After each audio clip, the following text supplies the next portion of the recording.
Welcome back ناظرین ہمارا جو دوسرا سیگمنٹ ہے وہ امریکہ اور ایران کے درمیان جو چوتھی لہر شروع ہو گئی ہے اسٹرائکس کی، حملوں کی، ہم اس کو ڈسکس کریں گے۔ میں سب سے پہلے جناب میاں سیف الرحمان صاحب کے پاس جاؤں۔ میاں صاحب مجھے بتائیں، یہ چوتھی لہر سینٹ کے مطابق انہوں نے 7 گھنٹے جاری رکھی اور بہت سارا جو سول انفراسٹرکچر ہے اس کو بھی انہوں نے تباہ کیا اور سویلین بھی اس میں شہید ہوئے ہیں، 8-7 فوجی بھی ہوئے ہیں، جتنے بھی سرحدی جو سی کے ساتھ جو قصبے تھے، ٹاؤن تھے، وہاں انہوں نے حملہ کیا۔ یہ کیا چل رہا ہے؟ لیکن پہلے سپر پاور، جو سپر ملٹری پاور کا مائنڈ سیٹ ہوتا ہے وہ تو ذہنیت تباہی والی ہی ہوتی ہے، یعنی امن کے وہ دائی تو انہیں کہا نہیں جا سکتا، نہ کو امریکہ کا ریکارڈ ہے۔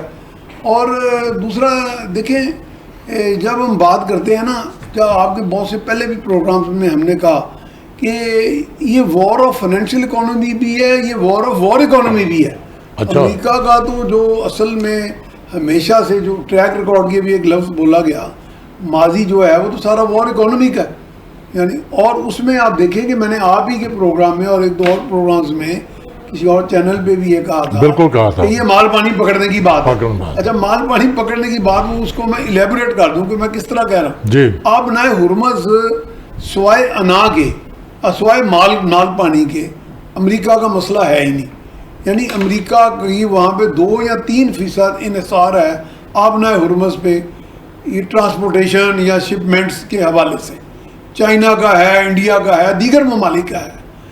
کیونکہ امریکہ کا جو آپ کو پتہ ٹریک ریکارڈ، پھر میں لفظ بولوں گا، پاکستان کا جو کوalition سپورٹ فنڈ ہے وہ 130 بلین ڈالر سے 200 بلین ڈالر کے درمیان ہے، جو ہم نے افغانستان میں اپنا اتنا بڑا نقصان کیا، جس کے بارے میں بڑے وعدے وعید کیے گئے۔ آج تک کوئی آپ کو اس کا کوئی $1 ارب ڈالر بھی ملا؟ آپ ایڑیاں رگڑ کے 1 ارب ڈالر پتہ نہیں کیسے حاصل کرتے ہیں، آپ کو کوئی کمپنسیشن نہیں ملی۔ اور وہ کیا ہوتا ہے، 80,000 لوگ بھی شہید ہوئے نا، بالکل۔ اور گلف کو بھی کئی بلین ڈالرز کے بل دیے گئے امریکہ کی طرف سے کہ جناب ہماری اتنی آرمامنٹس استعمال ہوئی، ہمارا اتنی لاجسٹک پہ اتنا خرچہ ہوا، ہمارے ڈپلائمنٹس پہ اتنا خرچہ ہوا، اور یہ ہمیں آپ اتنا بل دیں۔ اب اگر ابنائے ہرمز پہ اس کی یہی کوشش ہے کہ اگر میں کامیاب ہو جاؤں، جو وہ نہیں ہو رہا، کہ اگر میں کامیاب ہو جاؤں تو میں کہوں لے آؤ جی I am going to bill it, کہ آؤ جناب ابنائے ہرمز جو دنیا کا انٹرنیشنل آپ کا پیسج تھا، آپ کا آمد و رفت تھی، ایران اس پہ قبضہ کر کے بیٹھا تھا، یعنی یہ اس کا نیریٹو ہے نا، تو میں نے وہ سارا قبضہ کھلا دیا، لہذا میرا تو جناب اس میں $10 ٹریلین لگ گئے، میری اتنے جہاز جو ہیں وہ استعمال ہوئے، اتنی ڈپلائمنٹس ہوئی، اتنا ہوا تو مجھے دے۔ تو یہ تو ہے ہی۔ اور دوسرا یہ دیکھیں، جو آپ نے ابھی ایک لفظ بھی بولا تھا، شاید ہم نے پروگرامس کے ابتدائی میں شاید آپ نے بتایا تھا کہ یہ امریکہ جو ہے، ہم فالس فلیگ کی بات کرتے ہیں نا انڈیا کے حوالے سے، میں بعض کا لوگوں کو کہتا ہوں کہ فالس فلیگ کا جد امجد ہی امریکہ ہے، CIA وغیرہ، یہ پیداواری ہوئی۔ بالکل صحیح ہے، بالکل صحیح۔ کہ یہ جو مجھے بلکہ ایک دوست بتا رہے تھے جو اسٹریٹجسٹ ہیں، وہ بتا رہے تھے کہ یہ جو جس لائن پہ وہ جہاز آیا جس پہ ایرانی ریولوشنری گارڈز نے فائر کیا، اس نے ان کا جو دیا ہوا روٹ تھا اس کا انحراف کیا، بالکل وہ انحراف کرایا گیا، صحیح، یعنی کہ وہ فالس فلیگ کے طور پہ انحراف کرایا گیا۔ تو یہ بھی ہوتا ہے کہ بھی آپ ایک سچویشن کریٹ کرتے ہیں، پھر اس کو ٹریگر پوائنٹ پہ لے کے آتے ہیں، پھر جب وہ ریاکشن ٹریگر ہوتا ہے پھر آپ اس کو کنٹرول کرنے کی کوشش کرتے ہیں۔ جو اس مرتبہ میرا خیال ہے CIA کی یا پینٹاگون کی یا صدر ٹرمپ کی جو ٹیم ہے، وہ میرا خیال اس میں کوئی ایک ٹریپ کے اوپر ٹریپ بچھائی جا رہی ہے، لیکن ابھی میرا خیال ہے کہ وہ کامیابی کی طرف جاتے ہوئے دکھائی نہیں دے رہے۔ ٹھیک۔ میاں حبیب صاحب دیکھیں، یہ MOU سے پہلے جو تحفظات تھے وہ نیوکلیر ویپن کے تھے، وہ رجیم چینج کے تھے۔ ہم دیکھ رہے ہیں کہ یہ 28 فروری کو جب حملہ کیا اسرائیل نے، امریکہ نے، اس میں ان کا جو پہلا جو آبجیکٹو تھا کہ ہم رجیم چینج کر رہے ہیں اور نیوکلیر ویپن جو ایران بنا رہا ہے ہم اس کو ڈسٹرائے کرنے کے لیے یہ حملہ کر رہے ہیں یا ہم نے حملہ کیا۔ لیکن آج ہم دیکھ رہے ہیں کہ وہ دونوں آبجیکٹو جو ہے نا وہ پس پش چلے گئے، نمبر 1۔ نمبر 2 یہ ہے کہ دیکھیں، جب ایک پری وار والا انٹرنیشنل واٹر وے ایران نے دے دیا اور بلا معاوضہ دے دیا, اس پہ کوئی لیوی ٹیکس, کوئی کسی قسم کی ڈیلیوری یا سروس فی نہیں رکھی تھی, تو پھر یہ کیا کوئی ایسا یہ ٹریپ ہو گیا ہے قطری جہاز اور سعودی عرب کا کہ وہ دیا ہوا انٹرنیشنل واٹر وے چھوڑ کر ایک نیو ٹریک یا نیو وے پہ جا رہے تھے؟ کیا یہ اس میں کوئی کانسپیریسی تھی کہ ایم او یو کو جو ہے نا ناکام بنایا جائے؟ آپ کا کیا ٹیک ہے اس میں؟ میں سمجھتا ہوں کہ سیف الرحمان صاحب نے بالکل درست کہا, یہ ماحول پیدا کیا گیا ہے ایران پر ایک نئی جنگ مسلط کرنے کے لیے. اصل میں امریکہ پر بہت زیادہ پریشر ہے اور پوری دنیا انہیں یہ کہہ رہی تھی کہ آپ نے جو ہے گھٹنے ٹیک کر ایران کے ساتھ معاہدہ کیا ہے, اور وہ اصل میں یہ ثابت کرنا چاہ رہا ہے کہ ایران سرنڈر کر گیا ہے. تو نہ ایرانی قوم جو ہے وہ جھکنے کے لیے تیار ہے, نہ ٹرمپ بادشاہ جو ہے وہ پیچھے ہٹنے کے لیے تیار ہے. لیکن اس کے باوجود ان کا موٹو جو ہے وہ میرا نہیں خیال کہ پایا تکمیل تک پہنچے گا. وہ اپنے اہداف حاصل نہیں کر پا رہے امریکہ جو ہے. اور اصل مسئلہ اب آپ نے بھی ٹھیک نشاندہی کی کہ معاملہ تو ان کا رجیم چینج کے لیے تھا, ٹھیک ہے, اور نیوکلیر ویپنز تھا, وہ دونوں تو پسے پشت چلے گئے ہیں. اصل معاملہ تو اب اپنا ہرمز کا آگیا ہے اور وہاں ایک انا کی جنگ ہو رہی ہے. وہ امریکہ چاہ رہا ہے کہ اس پہ میرا کنٹرول ہو اور میں سارے علاقے کی خطے کی تجارت کو جو ہے وہ مانیٹر کروں, اور ایران جو ہے اس سے پیچھے ہٹنے کے لیے تیار نہیں ہے. تو اب نئے ہرمز جو ہے وہ فلیش پوائنٹ بن گیا ہوا ہے اور وہ نا کی ایک جنگ بن گئی ہے, اور اصل جنگ تو اب آپ نئے ہرمز کے نام پر ہو رہی ہے. تو میرا خیال ہے کہ امریکہ جو ہے وہ انہوں نے بمباری کر کے دیکھ لی ہے. ایرانی قوم جو ہے آیت اللہ خامنہئی کی شہادت پر جو ہے وہ اکٹھی ہوئی تھی, اور اس کے بعد اب اس کو جلا بخشی ہے اس کے جنازے نے. اب وہ کسی طرح بھی, اور یہ ٹائمنگ بہت غلط ہے امریکہ کی اس وقت بمباری کرنا, کی بہت بڑی خام خیالی تھی اور بہت بڑا بلنڈر تھا ان کا, کیونکہ وہ تو اس وقت تو وہ عروج پر ہے ان کے جذبات, اور وہ تو جو ہے وہ خامنہئی کی شہادت کا بدلہ لینے کی باتیں کر رہے ہیں. تو آپ انہیں کیا سمجھتے ہیں کہ ایرانی قوم ٹوٹ جائے گی بمباری کرنے سے؟ تو ان کو کوئی فائدہ نہیں ہو. نقصان تو وہ کر کے ہیں ایران کا, پہلے بھی کیا تھا, اب بھی مزید اور نقصان کر کے.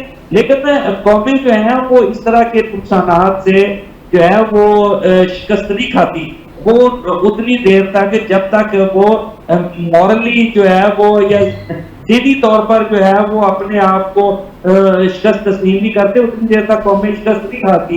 تو میرا خیال ہے کہ ایران کو جو ہے وہ لیٹ ڈاؤن نہیں کیا جا سکتا. امریکہ آج پھر یو ٹرن لے گیا, ہر روز یو ٹرن لیتا ہے. پہلے ٹرمپ نے کہا تھا جی کہ ہم 20% جو ہے آپ نئے ہرمز کی ہم جو ہے وہ پھر ناکہ بندی کریں گے اور ہر گزرنے والے کارگو سے 20% فیس لیں گے. پھر اس سے انہوں نے یو ٹرن لیا, واپسی لے لی, کہا کہ ہم چاہتے ہیں کہ یہ ممالک جو ہے ہمارے ساتھ سرمایہ کاری کریں. اب اس کے بعد پھر یو ٹرن لے گیا ہے کہ ہم نے جو حملہ کیا تھا وہ ہمارا اہداف مکمل ہو گیا حملہ کا, اور اب ہم ایران سے چاہتے ہیں کہ معاہدہ کر لیں, اور اگر ایران نے ہمارے ساتھ ڈائلاگ نہ کیے تو پھر اس کا خمیازہ بھگتنا پڑے گا, اور پھر پتہ نہیں کیا کچھ ہو جائے گا. وہ جو روز نئے بیان دیتا ہے. تو اس وقت اصل میں بات یہ ہے کہ دنیا کی قیادت, سپر پاور کی قیادت اس بے اعتبارے بندے پر ہے جس کا کوئی دین مذہب ہی نہیں ہے, جس کی ایک بات دوسری بات سے نہیں ملتی, اس کا کوئی پتہ نہیں ہوتا کہ وہ پل میں تولا ہوتا ہے, پل میں ماشا ہوتا ہے. تو دنیا کو تو تماشا بنا کے رکھتی ہے. پوری آدھے سے زیادہ دنیا کی اکانومی ڈسٹرب ہو رہی ہے اس کی وجہ سے, اور وہ واقعی میاں صاحب کی بات بالکل درست ہے, وہ اس پر کمائی کر رہا ہے.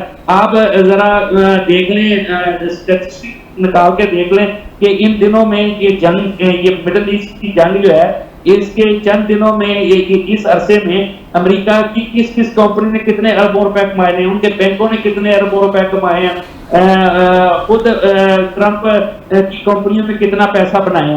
تو یہ ساری چیزیں جو ہیں یہ بہت غور طلب ہے. وہ اکانومی وار جو ہے وہ بارہ فوقانوی ہے یہ اس میں. اور دوسرا مجھے تو یہ لگ رہا ہے کہ یہ رجیم چینج اور یہ باقی سارے حتب بہت پیچھے رہ گئے ہیں. اس نے تو اس جنگ کے ذریعے پورے مڈل ایسٹ کے مالک جو کہ بہت امیر ترین تھے ان کی اکانومی کا بیڑا گرک کر دیا ہے. پورا مڈل ایسٹ جو ہے وہ اس وقت افراتفری کا شکار ہے اور وہ وہاں جو ہے عدم استحکام آیا ہوا ہے. وہ ان کو جان کو لالے پڑے ہوئے ہیں. جی ٹھیک کی اکانومی جس طرح جی ٹھیک ہو گیا میاں صاحب, بہت بڑی گریٹ گیم ہے. جی ٹھیک ہے میاں صاحب. ڈاکٹر افتخار حسن بخاری صاحب جس طرح میاں حبیب صاحب کہہ رہے ہیں کہ یہ دیکھیں, یہ تو اس میں کوئی شک نہیں ہے کہ جو آبجیکٹو تھا ان کا اس سارے ایم او یو, اس سارے فساد کا جو موٹو تھا وہ چینج ہو چکا ہے. اب بات صرف اتنی ہے کہ امریکہ کہیں اس پہ اس آبنائے حدود پہ قبضہ کر کے یہاں پہ چائنا کو وہ روکنا چاہتا ہے. اچھا دیکھیں, بڑی دلچسپ بات ہے, بالکل ٹھیک میں صاحب نے فرمایا کہ اکانومی وار ہے. اچھا اب جب یعنی کہ رجیم چینج آپریشن تھا اور یہ وہ امریکہ کے لیے ایتھکس کو اس کی کوئی ایشو ہے. صدام حسین کو جب پکڑنے کے گئے تھے تو وہ کہتے کیمیکل ویپنز ہے, ایک ویپن بھی ملا, پھر کیا وہ شرمندہ ہوئے, کیا وہ وہاں سے آج تک چھوڑ کر چلے گئے؟ نہیں, ٹونی بلیئر نے معافی مانگی ہے. ان کے ٹارگٹ اور ہوتے ہیں اور بظاہر کچھ اور ہوتا ہے. اصل میں 50 سال سے ان کا ٹارگٹ ہے آبنائے ہارمز. وہاں پہ یہ بالکل جب سے تیل کی دیکھیں دنیا میں جو آئل ہے یہ اس وقت دنیا کی اکانومی کی ریڑھ کی ہڈی ہے. اب یہ نہیں کہ امریکہ کا اس میں 3% جاتا ہے یا 100% جاتا ہے, بعد وہ اس کو ہولڈ کرنا چاہتا ہے پوری دنیا میں.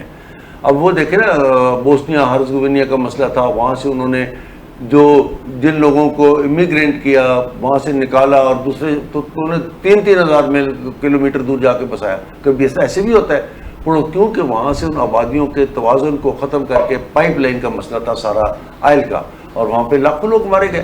اچھا یہ جو لوگ کہتے ہیں نا ٹرمپ ایسے کرتا ہے, ٹرمپ دیکھیں امریکن اسٹیبلشمنٹ ہے, آپ دنیا بھر کے اسٹیبلشمنٹس کو اس کے پولیٹیکل پرسپیکٹو میں دیکھیں, ان کے ایک اپنے بہت سارے ان کی پالیسیز ہوتی ہیں, اگر انہیں کینیڈی پسند نہ آئے تو مار دیتے ہیں. لوگ جارج بش کے بارے میں یہ کہتے ہیں کہ ڈفر آدمی ہے, بش جیسا ڈفر جو امریکہ میں آ گیا.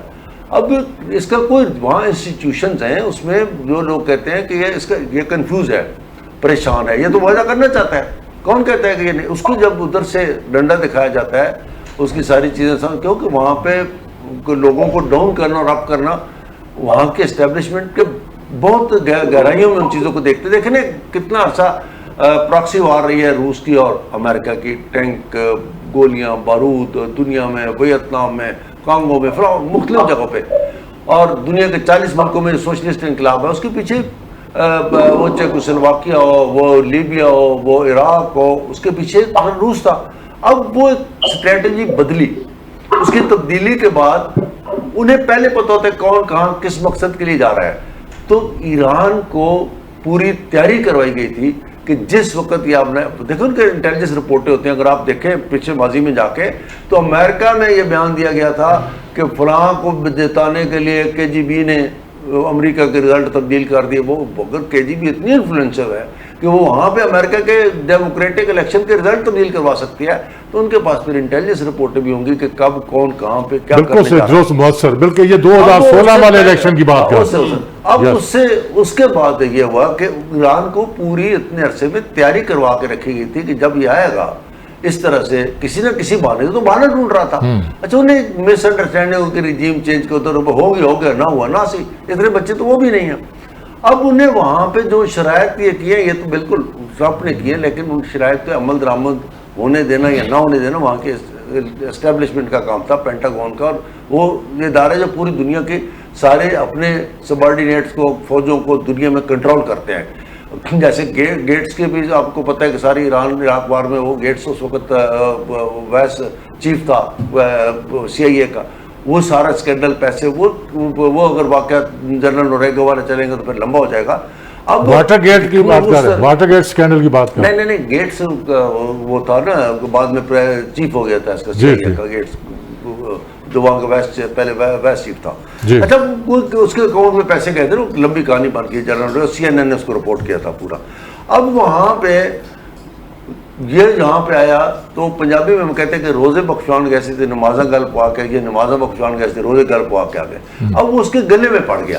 اب اس کو کاؤنٹر کرنے کے لیے دیکھیں نا, انہوں نے جو پالیسی کی ہے وہ یہ کی ہے کہ انہوں نے یوکرین کو سپورٹ کرنے کے لیے جہاں سے ظاہر ہے کہ پیچھے سے کہاں سے سپورٹ ہے, انہیں پتہ ہے چین کیا کر رہا ہے, روس کیا کر رہا ہے. اب وہ چین اور روس کے سامنے اگر اس مقابلے میں سے پیچھے شکست کھا جاتا ہے تو وہ یہاں سے نکل جائے گا, اور یہ بالکل خطے میں ایک نئی تبدیلی آ جائے گی. اور ابھی جو آج کی ایک نئی خبر آئی ہے کہ وہ دیکھیں بڑی ایک ڈیپ خبر ہے کہ جو آپ دوزے ہیں, ایٹمی آپ دوزے انڈیا کے پاس, انہوں نے اس کے اوپر نیوکلیئر وار ہیڈ لگا لیے. اور یہ نیوکلیئر وار ہیڈ, پہلے یہ ٹیکنالوجی رشیا کے پاس تھی.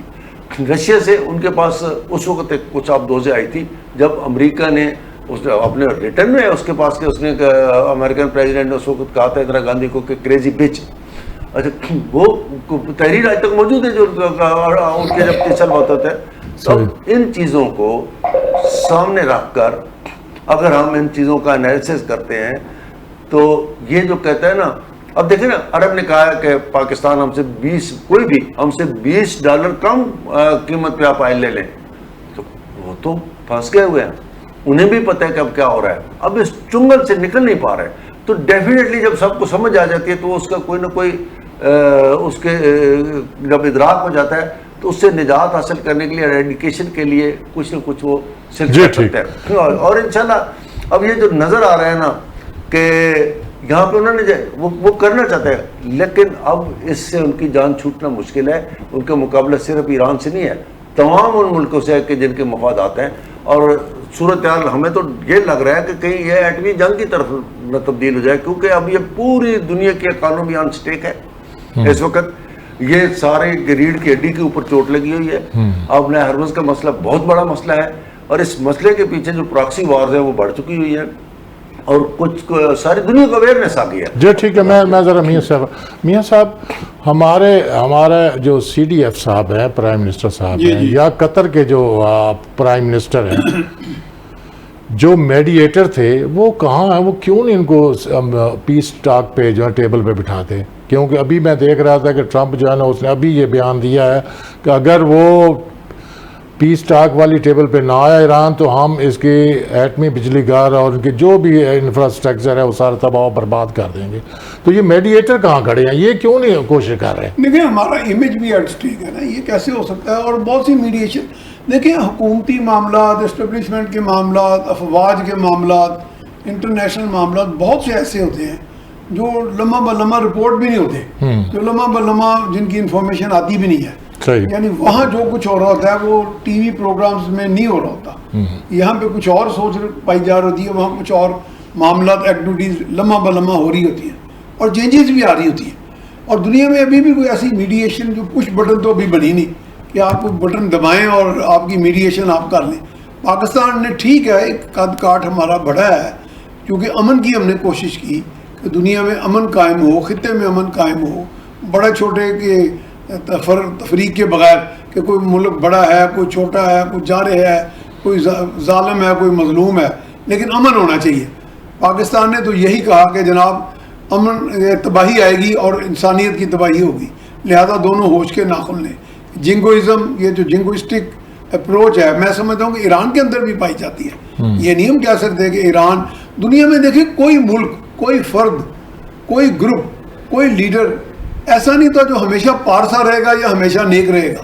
آپ کے اندر سوچوں میں تبدیلی آتی ہے, نیگیٹیوٹی بھی آتی ہے, انسانوں میں آتی ہے. دنیا میں ماضی کی جو جنگیں ہوئیں, جنگیں عظیم جتنی بھی ہوئیں, ان میں چھوٹے چھوٹے ٹریگر پوائنٹس پہ جنگیں ہو گئی, اور پوری دنیا, یہ بالکل صحیح کہا انہوں نے ڈاکٹر صاحب نے, کہ ایٹمی جنگ کے دہانے پہ بھی ہم پہنچ گئے تھے, اور اللہ نہ کرے پہنچے. تو میرا خیال ہے پش بٹن تو میڈیشن سسٹم نہیں ہے. پاکستان کوشش تو کر رہا ہوگا, لیکن میرا خیال ہے یہ ایک مشکل, ایک بڑا چیلنج ہے. یعنی کہ یہ چیلنج ہے کیونکہ میاں صاحب سفارتی رابطے منقطع نہیں ہیں, ہاں مطلب ویزیبل کوئی جو یہ چیزیں ہم تک آ نہیں رہی. جس طرح CDF صاحب جو اس وقت ترکیہ کے اندر ہے, انہیں کام ریگولیٹ کرنے کے, مثال کے طور پہ دو بڑے جب ملتے ہیں, مثال کے طور پہ پاکستان کا CDF یا ترکی کا کوئی بڑا, تو تو وہاں میں بہت سی باتیں ہوتی ہیں جس میں ایران بھی زیر بحث آئے گا.